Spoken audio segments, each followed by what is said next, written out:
Damos gloria a nuestro Dios y que el Señor les bendiga a todos y cada uno de ustedes. Amén. Amén. La semana pasada estábamos hablando acerca de quién. De Nínive y Estábamos hablando de un profeta, ¿verdad? De Jonás. Y ahora vamos a hablar de dos profetas que estuvieron relacionados con Nínive, Jonás y Nahum. Y Nahum aparece en la palabra Capernaum, que significa pueblo de Nahum, una ciudad famosa donde nuestro Señor Jesucristo hizo también su ministerio. Y si recordamos un poco la historia, Jonás fue enviado con un mensaje de arrepentimiento para que los ninivitas alcancen la misericordia de Dios.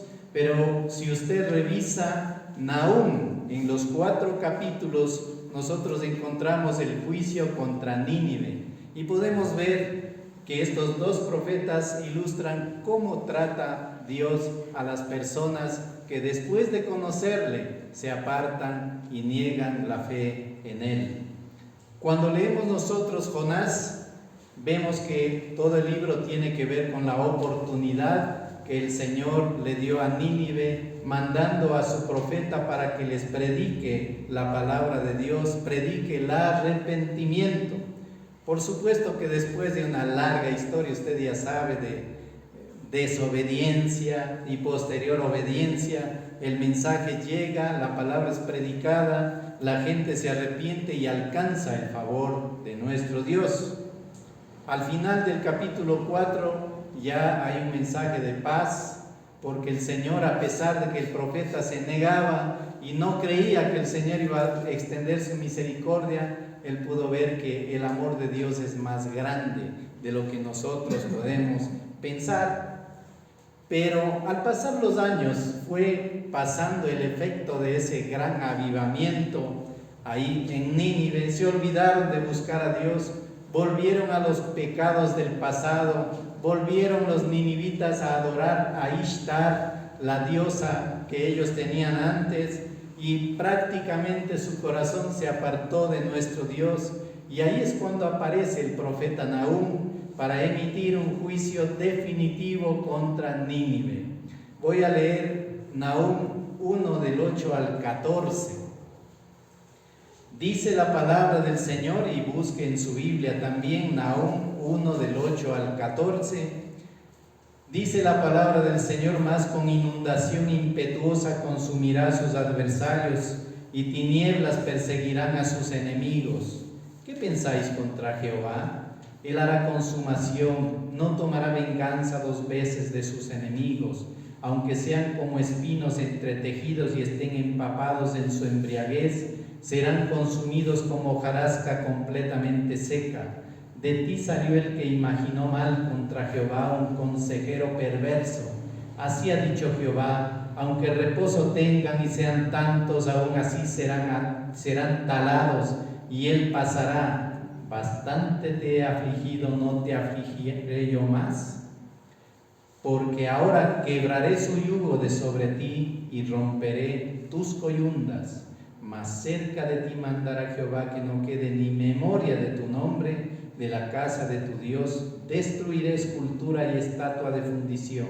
Allí pondré tu sepulcro, porque fuiste vil. Oremos.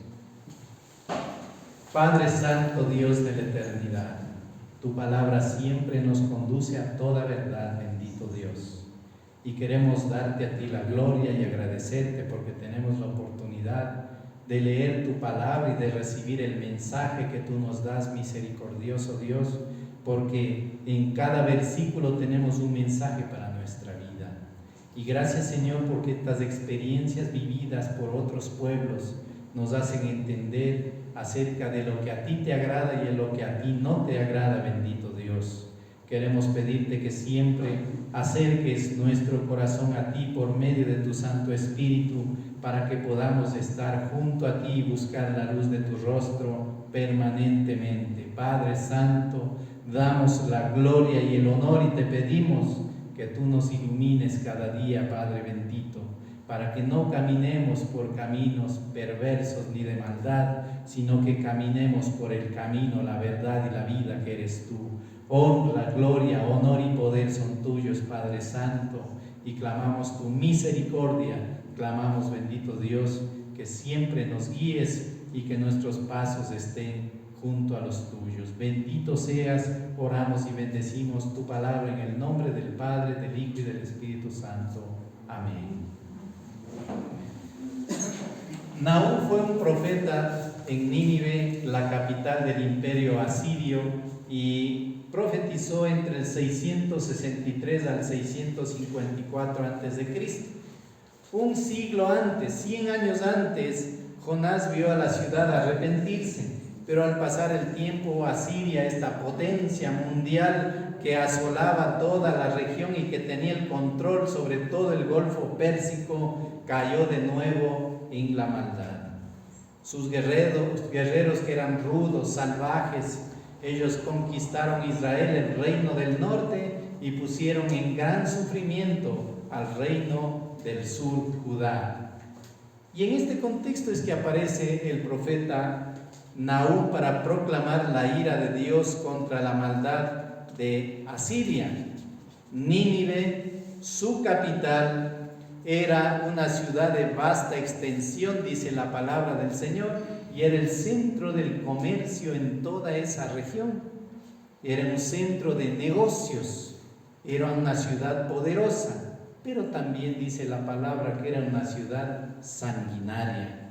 En Nahum 3:1 dice: ay de ti, ciudad sanguinaria, toda llena de mentira y de rapiña, sin apartarte del pillar. Y aquí nos hace pensar cómo se revela el carácter de nuestro Dios en este capítulo 1. En Nahum 1:2 dice: Jehová es Dios celoso y vengador. Jehová es vengador y lleno de indignación, se venga de sus adversarios y guarda enojo para sus enemigos. Solamente Dios tiene el derecho a ser un Dios celoso y de llevar a cabo la venganza. Recuerde que el Señor dice: mía es la venganza, yo pagaré. Él no quiere que los seres humanos nos venguemos de nadie, porque nuestro Dios tiene el control y Él emitirá juicio cuando Él tenga voluntad hacerlo. Y Él, por supuesto, dio la oportunidad a los ninivitas y ahora Él exigía la lealtad total, pero ellos se volvieron atrás del santo mandamiento y en realidad insistieron en volver a sus malos caminos, y eso llenó de indignación a nuestro Dios. Usted sabe que el Señor es celoso. El Señor nos escogió a nosotros antes de la fundación del mundo, nos escogió para que nosotros alcancemos salvación y vida eterna, y por eso mandó a su Hijo Jesucristo a este mundo, por amor a nosotros. Por eso Dios es un Dios celoso y no va a soportar que nadie se burle de Él. Por eso, si caminamos con Dios, debemos caminar hasta el día de nuestra muerte. Si usted decidió entregarle su corazón al Señor, usted no puede seguir adorando otros dioses, imágenes sin vida. Usted no puede amar más a sus hijos, a sus hijas, a sus padres, a su madre. No puede usted hacer lo que ellos le mandan, porque los papás dicen: no vayas a la iglesia, tenemos tal cosa que hacer. La novia le dice: no vayas a la iglesia, es que a mí no me gusta, mejor vamos conmigo a pasear. El novio le dice: vamos mejor al mall. ¿Cómo te vas a ir a la iglesia? Es mejor que no. Por eso dice el Señor Jesucristo: el que ama a padre, a madre más que a mí no es digno de mí. El que ama a hijo o hija más que a mí no es digno de mí, dice en Mateo 10:37. Por eso el primero en nuestro corazón tiene que ser Dios. Él es el primero y Él es el último. Él es el alfa, la omega, el principio, el fin, el primero y el último. Y Él es el que gobierna nuestra vida. Por eso Él es Dios celoso. Y Él quiere que así como entregamos su corazón, seamos fieles hasta el final. Por eso, hermanos y hermanas, hay que hacer la voluntad de Dios y no la nuestra. No hay que hacer lo que los demás le digan, lo que su esposo, sus hijos, sus hijas, lo que su esposa le diga, obedezca a Dios y haga lo que Dios mande. Dios es vengador. Por eso, hermanos amados, Deuteronomio 32:35 dice: mía es la venganza y la retribución. A su tiempo su pie resbalará, porque el día de su aflicción está cercano. Y lo que les está preparado se apresura. Dios es celoso con sus hijos y nos ama porque Él nos compró por alto precio, nos redimió. ¿A cambio de qué? A cambio de la vida de nuestro Señor Jesucristo. Por eso a veces siempre le ponemos pretextos al Señor: es que no puedo, no tengo tiempo, que esto, que el otro. Nuestras justicias delante del Señor son como un trapo de inmundicia. Nuestros pretextos no sirven para nada delante del Señor. Usted recuerde que ese trapo de inmundicia era el trapo que usaban las mujeres en aquel tiempo en vez de toalla sanitaria. Era algo inmundo. Y por eso dice, es una inmundicia los pretextos que nosotros le ponemos a nuestro Dios. Por eso el apóstol Pablo dice en 1 Corintios 6:20: porque habéis sido comprados por precio, glorificad pues a Dios en vuestro cuerpo y en vuestro espíritu, los cuales son de Dios. ¿Qué nos dice el Señor? Que glorifiquemos a nuestro Dios con nuestro cuerpo. Por eso el cuerpo suyo no es de usted, es del Señor. El día en que usted aceptó para que el Espíritu Santo tome el control de su vida, ese día usted le entregó alma, vida, cuerpo al Señor para que Él lo gobierne. Por eso no podemos hacer con nosotros lo que se nos venga en gana, porque el Señor es el dueño de nuestra vida. Él es nuestro amo, nuestro rey. Sí, mis hermanos amados. Por eso, ¿cómo va a estar contento el Señor si no le obedecemos?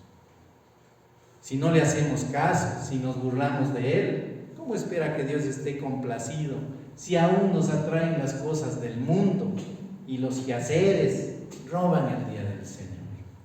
Ya decíamos el otro día, el día domingo escogen para deshiervar, para sembrar. El día domingo hay que hacer la limpieza de la casa, el día domingo hay que ir de compras. O sea, no ha habido más días para hacer las cosas de entre semana, porque el día domingo es ese día para hacer todo, cuando ese día es del Señor.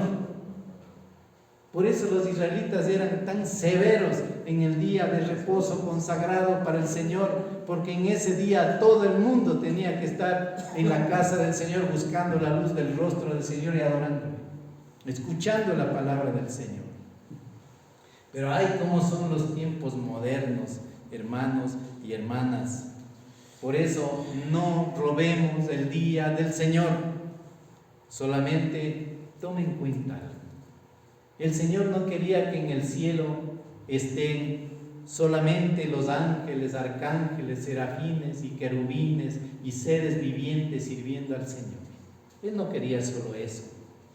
Por eso Él nos amó tanto, porque somos hechos a imagen y semejanza de Él. Nos amó tanto que mandó a su propio Hijo para que Él muera en una cruz, para salvarnos, para que nosotros también después de esta vida podamos estar ahí en el cielo junto a todos los seres celestiales y vivamos y adoremos a Dios por la eternidad. Por eso tomen en cuenta todo eso, hermanos. Cuánto valor le da Dios a nuestra vida. Y Él no quería estar solo ahí, quería que nosotros también estemos ahí. Por eso valoremos la obra de Jesús. Por eso dice el Señor, dice también que el Señor es tardo para la ira. Nahum 1:3 dice: Jehová es tardo para la ira y grande en poder y no tendrá por inocente al culpable. Jehová marcha en la tempestad y el torbellino, y las nubes son el polvo de sus pies. El Señor mira lo que hace la humanidad, y pareciera como que a Dios no le importa todo lo que ocurre en el mundo y la maldad de los seres humanos, pero no es así, porque Dios está viendo hasta dónde llega la maldad de la gente. Por eso dice en el Salmo 103:8: misericordioso y clemente es Jehová, fuerte para la ira y grande en misericordia. El Señor quiere que la gente se arrepienta. El Señor da tiempo, hermanos, para que la gente se arrepienta, para que la gente alcance la misericordia de Dios, para que dejen el mal camino, para que busquen al Señor. Mire cuán bueno que es nuestro Dios. Lento para la ira, es un Dios bueno, pero sabe que algún día ya se va a cansar y va a actuar con todo su furor. Un día se va a enojar el Señor. Y recuerden que la gota que derramó el vaso está a punto de caer, hermanos. Está a punto de caer. Nahum 1:8 más: con inundación impetuosa consumirá a sus adversarios y tinieblas perseguirán a sus enemigos. Eso les decía a los ninivitas. Por eso el Señor quiere que tengamos fe y confianza en Él. En todo tiempo, en todo momento. Él quiere que seamos vasijas útiles en sus manos. Una vasija es un recipiente donde usted puede poner agua, puede poner cosas y no se cae. Él quiere que usted sea esa vasija, un vaso útil. El Señor no quiere que seamos como cisternas con huecos, cisternas rotas que no retienen agua. Usted sabe que un vaso útil es sin roturas, retiene lo bueno que hay adentro del vaso. El vaso roto, en cambio, o el recipiente roto, tiene agujeros por donde se escapa el agua de vida, agujeros por donde se escapa la unción de Dios, agujeros por donde se escapa la bendición, agujeros por donde se van los milagros de Dios. Por eso quiere que seamos vasijas sanas. Cuando está rota la vasija de nuestra vida, siempre nos invita el Señor para que nos acerquemos, porque Él con sus manos, siendo Él el alfarero de nuestra vida, quiere tomar la vasija de nuestra vida y arreglarla con su amor y tapar todos esos huecos, tapar todo aquello que estorbe en nuestra vida, quitar todo lo malo, y quiere que seamos esa vasija preciosa para sus ojos. Hermanos amados, por eso el Señor requiere de nosotros firmeza en el espíritu, entrega total de alma, de vida. Él quiere que cada día usted esté parado en la roca firme que es Cristo el Señor, y Él no quiere que con su pecado usted cabe un pozo delante de sus pies, a donde va a caer sin remedio al abismo de la perdición eterna. Cada pecado no confesado es seguir cavando esa fosa delante de nuestros pies. Por eso recuerde esto, que cada pecado es una oportunidad menos, es una bendición menos. Hermanos amados, el Señor quiere que aprovechemos nosotros de la presencia de Él y de su Hijo Jesucristo, que es la fuente de agua de vida.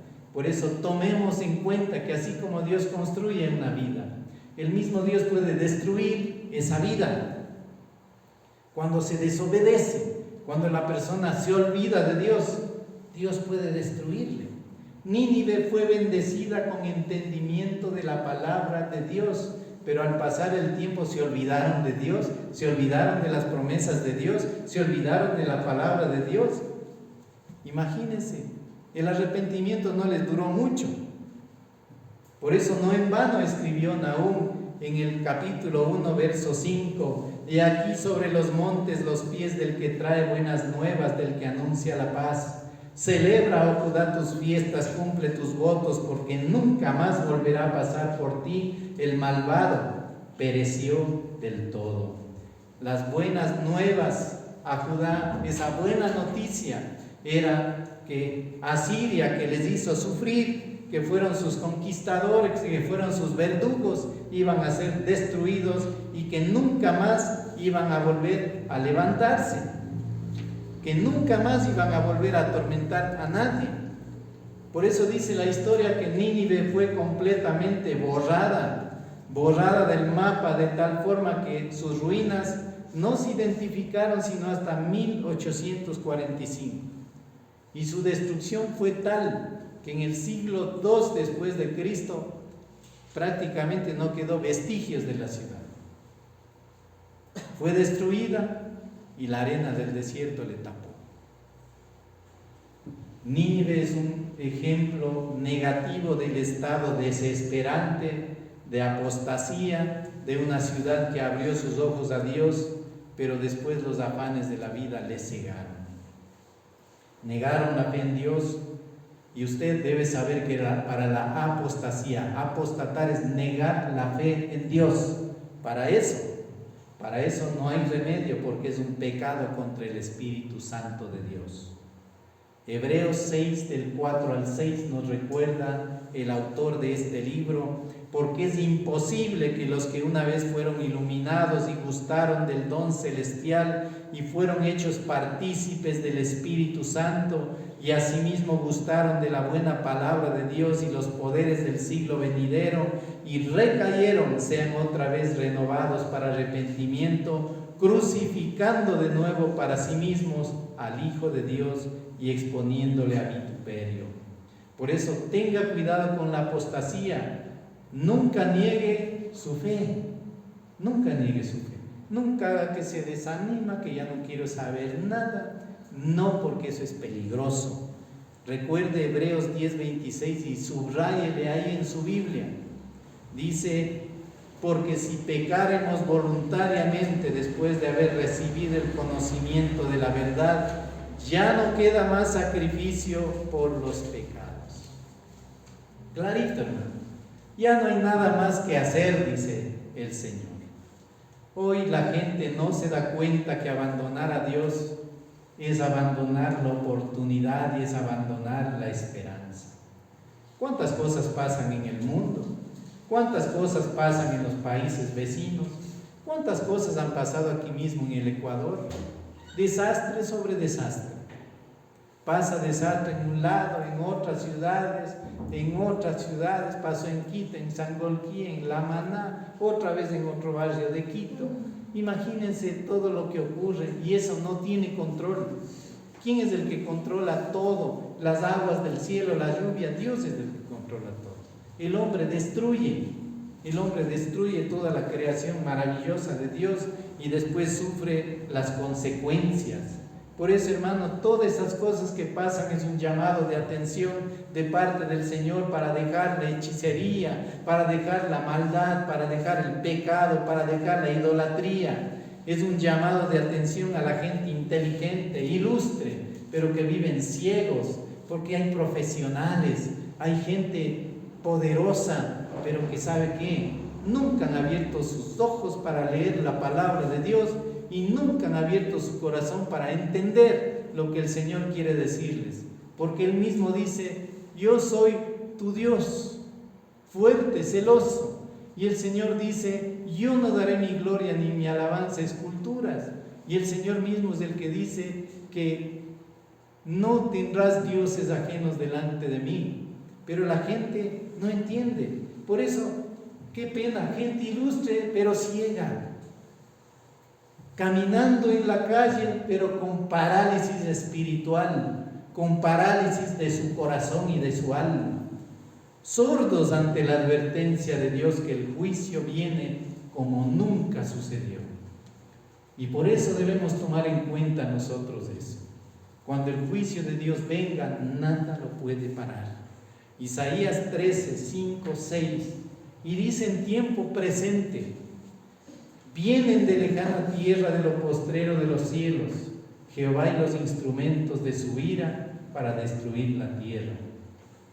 Aullad, porque cerca está el día de Jehová, vendrá como asolamiento del Todopoderoso. Hermanos y hermanas, cuando el Señor haya barrido con todas las locuras de la humanidad, no habrá más azotes, porque purificará este mundo de la maldad, de la perdición, del pecado. Hoy el pecador se goza, pero un día llorará de angustia. Como siempre decía Jesús al terminar esas parábolas: ahí será el lloro y el crujir de dientes. No sabrán qué hacer, irán corriendo de un lado al otro desesperados, pero nadie podrá ayudarles. Por eso tengamos ánimo, porque el futuro será mejor para los hijos de Dios. Para nosotros será mejor porque estaremos con Dios, tomados de la mano de Jesús. Por eso, hermanos, no nos cansemos de hacer el bien. Como dice Gálatas 6:9, no nos cansemos pues de hacer el bien, porque a su tiempo segaremos si no desmayamos. Por eso caminemos puestos los ojos en Jesús, el autor y consumador de nuestra fe. Él es nuestra roca, Él es nuestra esperanza. Él es el que nos ha dado otra oportunidad y nos ha dado vida una vez más. Y tenga presente que los que practican el mal y oprimen a los demás, algún día su fin será amargo. Su fin será terrible, hermanos. Por eso, no caiga de su firmeza. Camine con Dios, tómese de la mano del Señor. Si su corazón se ha estado apartando del Señor, pídale perdón, arrepiéntase, pero continúe buscando al Dios viviente. Él es el que nunca nos dejará ni nos abandonará. Que nuestro Padre Celestial les bendiga, hermanos y hermanas, y que Dios bendiga siempre su santa palabra para que sea guía para nuestra vida. Amén. Amén. Que Dios nos bendiga.